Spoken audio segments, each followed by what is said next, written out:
Assalamualaikum warahmatullahi wabarakatuh. Shalom, Om Swastiastu, Namo Buddhaya, Salam Kebajikan. Kami dari kelompok 8 akan menjelaskan tugas praktikum modul keempat, yaitu tentang analisis diskriminan. Nah, langsung aja yang pertama, kita menginstal beberapa package yang akan kita gunakan, yaitu ada package ISLR, MASS, REPF, ggplot 2, dan ROCR. Nah, setelah kita install beberapa package-nya, langsung aja kita panggil library-nya. Setelah berhasil kita panggil library-nya, langsung aja kita panggil data Boston berdasarkan 6 data teratas, yaitu height Boston. Nah, setelah tampil beberapa data teratas, yaitu ada 6 data teratas, kita memanggil data Boston menggunakan fungsi summary, yaitu membuat itu secara ringkas dengan menampilkan beberapa nilai min, median, mean, Q1, Q2, Q3, dan max. Selanjutnya, setelah kita memanggil data menggunakan fungsi summary, kita membuat fungsi crime rate dengan beberapa faktor yang akan digunakan. Dapat dilihat pada layar crime rate, rep 0,506. Nah, setelah kita membuat fungsi crime rate, kita membuat box plot dari data ggplot berdasarkan perbandingan zone residential plot versus crime rate. Dapat dilihat box plotnya. Nah, di sini zone residensial itu sebagai sumbu sumbu Y, dan crime rate itu sebagai sumbu X. Dapat dilihat perbandingan datanya, zone residensial itu lebih besar datanya daripada crime rate. Selanjutnya akan dijelaskan oleh teman saya.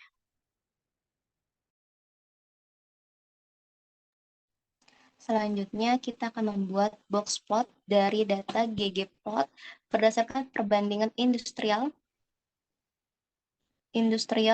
lens plot versus crime rate. Nah, selanjutnya terlihat pada layar bahwasannya ada box plot berwarna biru dan merah.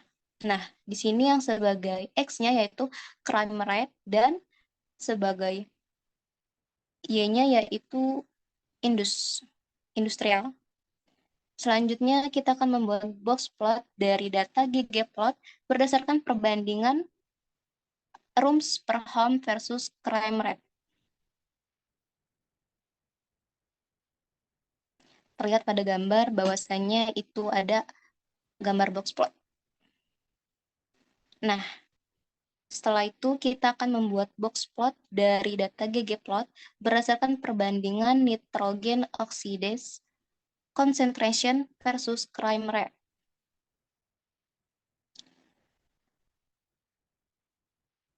Terlihat pada gambar bahwasannya yang berperan sebagai X yaitu crime rate dan sebagai Y yaitu NOx. Selanjutnya akan dijelaskan oleh teman saya.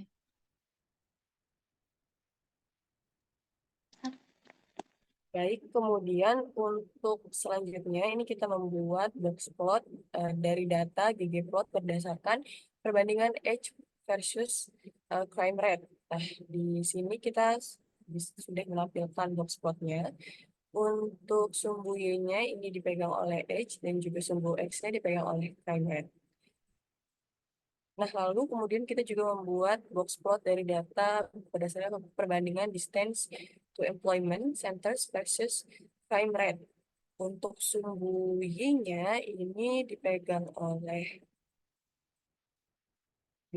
distance to employment centers, dan untuk sumbu X-nya dipegang oleh crime rate.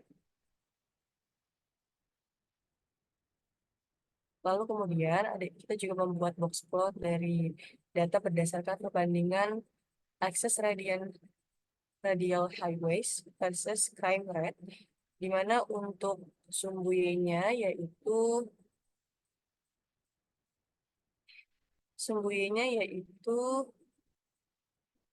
RAD-nya dan juga sumbu X-nya crime rate. Lalu kemudian selanjutnya akan dijelaskan oleh teman saya.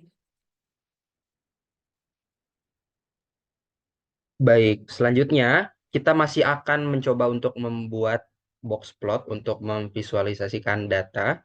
Kita mengambil data ggplot berdasarkan perbandingan dari pupil teacher ratio versus crime underscore rate, di mana kita mengetahui bahwa di sumbu Y itu terdapat data bagian pupil teacher ratio, dan juga untuk di bagian sumbu X-nya kita menggunakan data dari crime underscore rate. Dapat terlihat yang seperti di layar. Untuk data bagian warna biru itu divisualisasikan untuk crime rate yang terjadi gitu. Untuk nolnya itu yang merah gitu ya. Artinya tidak terjadi crime rate. Selanjutnya kita juga akan membuat box plot kembali dari data ggplot, namun untuk data elemennya yang kita ambil adalah proportion. Perbandingan antara proportion of blacks dan juga untuk crime underscore rate-nya. Di sini bisa kita lihat untuk box plotnya itu sendiri, untuk sumbu Y itu diwakilkan oleh data black, dan juga untuk sumbu X sendiri itu diwakilkan oleh data crime underscore rate. Dapat dilihat untuk terjadinya dari crime underscore rate bisa dilihat untuk angkanya cukup beragam, dan juga banyak sekali ternyata data-data pencilan di luar penggambaran box plot dan juga lain sebagainya. Untuk crime rate yang tidak terjadi, angkanya cukup sedikit dibandingkan dengan crime rate yang terjadi. Lalu kita melanjutkan untuk membuat box plot kembali dari data ggplot. Namun untuk kali ini elemen data yang kita ambil itu merupakan perbandingan percentage of low income earners versus dengan crime underscore rate. Untuk sumbu Y-nya, kita mengambil data bagian Elstat, di mana Elstat ini mewakili low income earners, dan juga untuk sumbu X-nya kembali kita gunakan crime underscore rate untuk menggambarkan crime rate yang terjadi. Di sini bisa kita lihat untuk box plotnya. Selanjutnya akan dilanjutkan oleh rekan saya. Dipersilakan. Baik, selanjutnya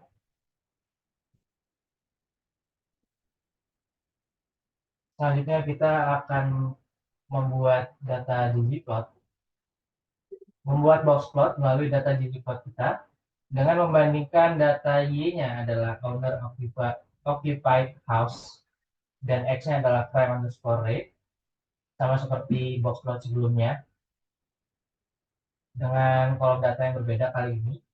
Dan terlihat di sini bahwa owner occupied house sebagai Y dan crime rate sebagai X, terlihat bahwa ketika crime rate-nya adalah 0, untuk rata-ratanya terdapat pada kisaran 20 sampai 30. Sedangkan ketika crime underscore rate-nya adalah 1, untuk rata-ratanya itu mendekati angka 20. Dan terdapat outlier di keduanya. Selanjutnya, kita masih akan membuat box plot dengan data ggplot kita. Kali ini Y-nya adalah data mengenai full value property tax rate, dan X-nya tetap sama, yaitu adalah crime underscore rate, dengan berikut sebagai codingannya di RStudio, sehingga menghasilkan tampilan seperti berikut. Terlihat bahwa ketika crime rate-nya adalah 0, maka tax atau full value property tax atau pajak itu berada di angka rata-ratanya mendekati dari angka 300, sedangkan pada crime rate-nya 1 itu rata-ratanya itu mendekati dari angka max-nya sendiri, yaitu di angka 600 sampai 700 antara pertengahan tersebut.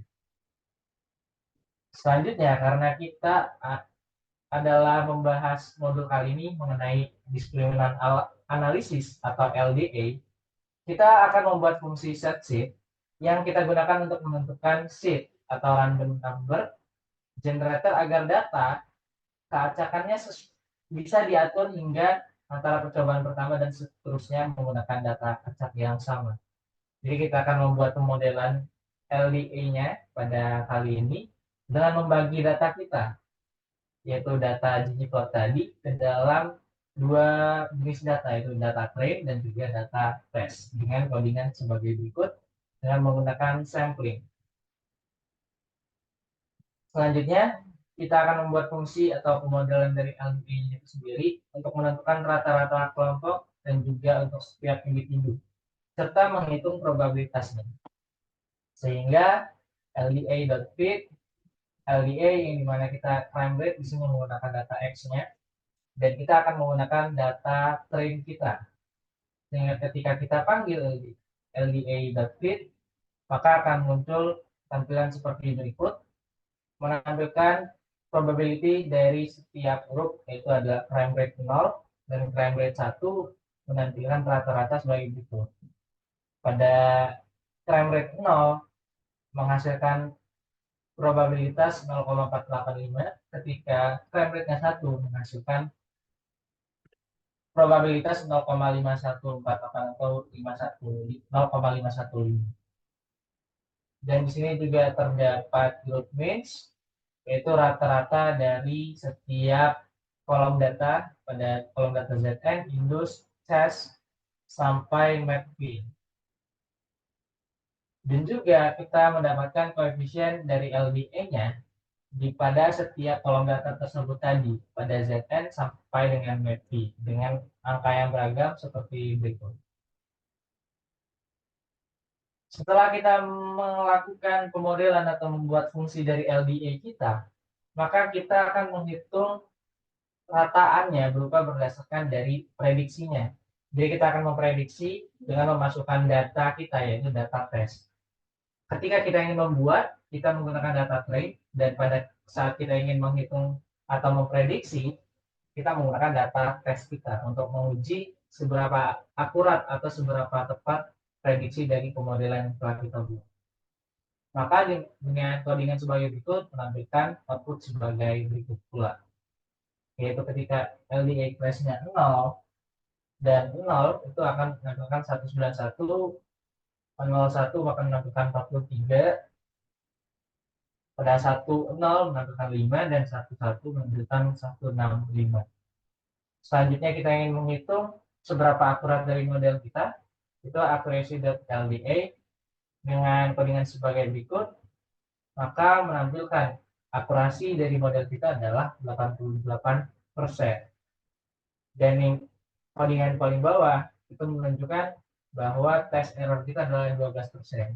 Sehingga di sini dapat kita simpulkan bahwa pemodelan kita dengan angka 88% akurasi cukup tinggi dan cukup bisa untuk memprediksi dari berdasarkan model dan pada data tes kita, sehingga menghasilkan data yang mendekati daripada nilai yang sebenarnya. Sekian dari kelompok kami mengenai pembahasan modul praktikum statistika size data kali ini, yaitu tentang discriminant analysis. Kami dari kelompok 7 sekian. Kami dari kelompok 8 sekian, dan terima kasih.